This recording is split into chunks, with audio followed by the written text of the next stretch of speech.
अब हम बात करते हैं न्यूटन सेकंड लॉ की। ये भी बहुत अमेजिंग लॉ है। इसी में भी हम एक कैरियर की एग्जांपल को ले लेते हैं। तो क्योंकि हम ऑलरेडी कैरियर के साथ एक्सपेरिमेंट कर रहे हैं तो हम अपने इसी एक्सपेरिमेंट को कंटिन्यू रखते हैं। और आप dot product and cross product में भी आप देख चुके हैं कि हमने कैरियर की एग्जांपल ली थी और उसमें हमने फोर्स अप्लाई की थी और आगे से डिस्प्लेसमेंट हुआ था। तो डिस्प्लेसमेंट कैसे हुआ था? क्योंकि उसकी वेलोसिटी ज़ीरो से कुछ ना कुछ वेलोसिटी वी हो गई थी। वेलोसिटी जब चेंज होती है तो इसको हम एक्सेलरेशन कहते हैं। तो न्यूटन की ऑब्जर्वेशन ये है, न्यूटन ने जब ऑब्जर्व किया कि जब हम फोर्स अप्लाई करते हैं तो एक्सेलरेशन प्रोड्यूस होता है। चेंज इन वेलोसिटी को हम एक्सेलरेशन क्यों ना कह दें, it makes our work easy. तो इसलिए जब फोर्स अप्लाई होती है तो एक्सेलरेशन प्रोड्यूस होता है। लेकिन उसने ये ऑब्जर्व किया न्यूटन ने कि अगर हम, न्यूटन ने क्या ऑब्जर्व किया होगा, यकीनन ये कॉमन ऑब्जर्वेशन है। Newton second law is a common observation, एक आम आदमी की ऑब्जर्वेशन भी यही होती है। ऐसा नहीं है कि इसके लिए कोई लैब दरकार है, नहीं। लेकिन एक बात ज़रूर है कि इसके ऊपर जो थिंकिंग है वो कॉमन मैन की नहीं है। फिज़िक्स में हम ज़रूर कॉमन एक्सपेरिमेंट्स कर रहे होते हैं, लेकिन उसके पीछे जो सोच होती है वो आम इंसान की तरह नहीं होती। आम इंसान देखता है और हम फिज़िक्स में ऑब्जर्व करते हैं। तो ऑब्जर्वेशन ये है कि अगर आप मास बढ़ा दें, उसी कैरियर पे आप ढेर सारा सामान रख दें, मटेरियल रख दें आप बहुत सारा, तो अब जब आप उतनी फोर्स लगाएंगे तो क्या उतना ही एक्सेलरेशन प्रोड्यूस होगा? तो आंसर है नहीं। तो मास की वजह से एक्सेलरेशन डिक्रीज हो जाएगा, कम हो जाएगा। तो अब ऑब्जर्वेशन ये है हमारी इस एक्सपेरिमेंट में, अगर हम फोर्स को बढ़ाते हैं, ज़्यादा फोर्स लगाते हैं तो ज़्यादा एक्सेलरेशन प्रोड्यूस होगा। लेकिन अगर हम मास को बढ़ाते हैं तो एक्सेलरेशन कम प्रोड्यूस होगा। अब इन क्वांटिटीज़ का आप रिलेशन देखें कि एक्सेलरेशन का फोर्स के साथ क्या रिलेशनशिप बन रहा है और मास के साथ क्या रिलेशनशिप बन रहा है। तो एक्सेलरेशन डायरेक्टली प्रोपोर्शनल है फोर्स के।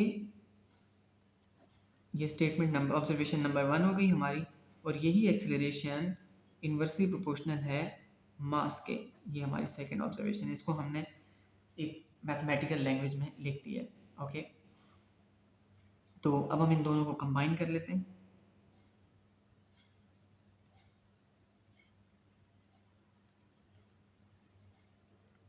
तो हमारे पास कंबाइन होने से एक बहुत ही इंटरेस्टिंग इक्वेशन निकल के सामने आएगी।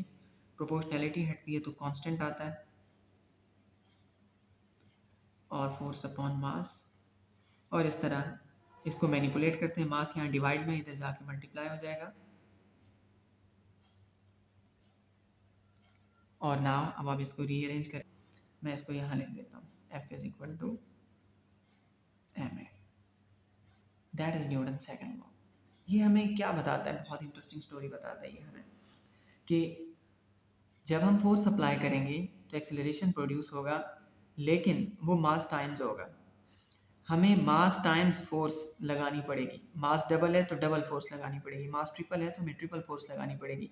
मास के बढ़ने से हमें फोर्स को बढ़ाना पड़ेगा, तब हम एक्सेलरेशन को मेंटेन रख सकते हैं।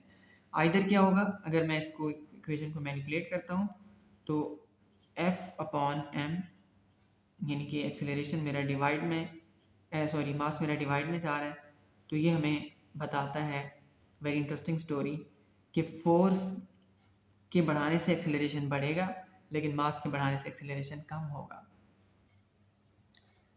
चलिए अब हम इसकी स्टेटमेंट पे गौर कर लेते हैं। मैं इस थर्ड लॉ ऑफ मोशन को इरेज कर देता हूँ और आप just first second law of motion की स्टेटमेंट पे गौर करें। When force is applied on the body, acceleration is produced in the same direction. How है? When force is applied on the body, acceleration is produced in the same direction. जब force apply की जाती है किसी body पर तो acceleration उसी direction में पैदा होता है, which is directly proportional to force, जो फोर्स के डायरेक्टली प्रोपोर्शनल है। यानी कि एक्सेलरेशन, फोर्स जितनी ज़्यादा होगी एक्सेलरेशन उतना ही ज़्यादा होगा। ठीक, तो डायरेक्टली प्रोपोर्शनल का यही मतलब है कि एक क्वांटिटी का दूसरी क्वांटिटी के साथ ऐसा लिंक हो कि एक के बढ़ने से दूसरी बढ़े। कि ज़्यादा बारिश होती है तो ज़्यादा पानी होता है, कम बारिश होती है तो कम पानी होता है। एक पाकिस्तानी पॉलिटिशियन ने कहा था। ठीक, तो ये डायरेक्टली प्रोपोर्शनल है। तो ये बहुत ही सिंपल सी बात है कि एक क्वांटिटी के बढ़ने से दूसरी क्वांटिटी बढ़ती है तो ये डायरेक्टली प्रोपोर्शनल होता है। And inversely proportional to mass, और ये इन्वर्सली प्रोपोर्शनल है मास के। इसका मतलब ये है कि मास के बढ़ने से दो क्वांटिटीज़ का ऐसा रिलेशन, इन्वर्सली प्रोपोर्शनल का मतलब ये है दो क्वांटिटीज़ का ऐसा रिलेशन कि एक के बढ़ने से दूसरी कम हो, यानी मास के बढ़ने से एक्सेलरेशन कम होगा, तो ये इन्वर्सली प्रोपोर्शनल है। तो ये दोनों स्टेटमेंट्स को जब हम कंबाइन करते हैं, एक साथ लिखते हैं acceleration is proportional to force and inversely proportional to mass, दोनों को हम कंबाइन कर देते हैं, प्रोपोर्शनैलिटी हटती है तो कांस्टेंट आता है। कांस्टेंट यहाँ क्यों आता है, मैं इसकी रीज़न आपको बताना चाहता हूँ। अक्सर बच्चों को ये पता नहीं होता। देखें, ये एम्पेरिकल फॉर्म्स हैं, यानी आप यूँ कह सकते हैं कि इनमें ये अधूरी बातें हैं, ये दोनों, ये पूरी बात नहीं है। तो ये अधूरी बात है, ये मुकम्मल इन्फॉर्मेशन नहीं है इसके अंदर कि एक क्वांटिटी के बढ़ने से दूसरी क्वांटिटी बढ़ेगी। इसमें ये पता नहीं चलता कि एक के बढ़ने से दूसरी क्वांटिटी कितनी बढ़ेगी। इसकी एग्जांपल मैं आपको ऐसे दूंगा कि मसलन एक दो आदमी हैं और एक के पास एप्पल है और एक के पास बनाना है।